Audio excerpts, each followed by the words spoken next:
What's up guys, Technobricks here, and LEGO has finally officially revealed the UCS Death Star, set number 75419, with 9023 pieces and being the first ever LEGO set to get to the $1000 threshold. And it's kind of a controversial set. First of all, I obviously have to talk about the shape of this set, and I'm going to be honest with you, I kind of prefer it this way, as a slice. I like this idea of a bunch of dioramas inside a Death Star shell. But here comes the problem too with this design. It's only a shell, and this shell is pretty bland and has no details. They should have at least represented the trench. But the biggest problem with this design is the fact that it's not what most of the fans wanted. Especially since the last Death Star was released almost 10 years ago, so the fans were waiting for another classic take, not a completely new vision. They didn't want dioramas, but a Death Star sphere. But then, apart from the negative opinions from the fans, are these dioramas actually bad? Well, for the most part, I think that no. First we got a big hangar bay with a pretty good Imperial shuttle inside, and adjacent to it are a control room and a corridor where you can have Obi-Wan and Darth Vader duel. But it's pretty weird to display their duel here, because behind them is the trash compactor, who actually functions. And now people are going to be a bit mad. Directly above the trash compactor is not the detention block, but a corridor where Han Solo is being chased by the stormtroopers.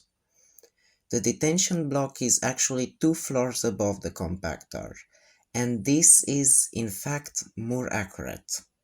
They were separated by a drop chute in the movies. The build of the cells is pretty good too, and we get a new design for the interrogation droid. We also get a command panel, then the corridor continues with an opening for an elevator shaft, and then ends with the tractor beam room, where Luke and Leia can swing. Also, hidden behind the wall, we get a meditation chamber for Vader, and on top of it, the Death Star meeting room. The next two dioramas are, along with the hangar bay, the main focus of this set. The throne room and the Death Star cannon. The first one is nearly the exact same build as the set we got a couple years ago, again with that beautiful window behind the throne. Something bothers me though about this window. It's transparent. And if you remember, the hangar bay displayed a beautiful black cosmos with domed stars, so they kind of clash. And now, finally, the Death Star cannon. It's by far the biggest room of this set and the most cramped too. You've got a control panel, with stickers unfortunately, no print, a watching room up top with an opening and, of course, the actual cannon. I like this cannon build a lot, it's detailed and resembles the movie. What I absolutely hate though is all those anti-stats showing. It's hideous in my opinion. So is the interior of the Death Star bad? Well, for the most part, no. But that bland elevator shaft is I think unforgivable in a $1000 set, even with all the play features. Something else unforgivable are the minifigures. We get 3 Luke Skywalkers, Tatooine, Stormtrooper disguise and Return of the Jedi outfits, 2 Han Solos, the classic design and the Stormtrooper disguise, Princess Leia, Chewbacca, R2-D2, C-3PO, Darth Vader, Grand Moff Tarkin, Emperor Palpatine, Admiral Yularen, Admiral Motti, General Taig, 1 Imperial Dignitary, R3-T6 and the Interrogation Droid.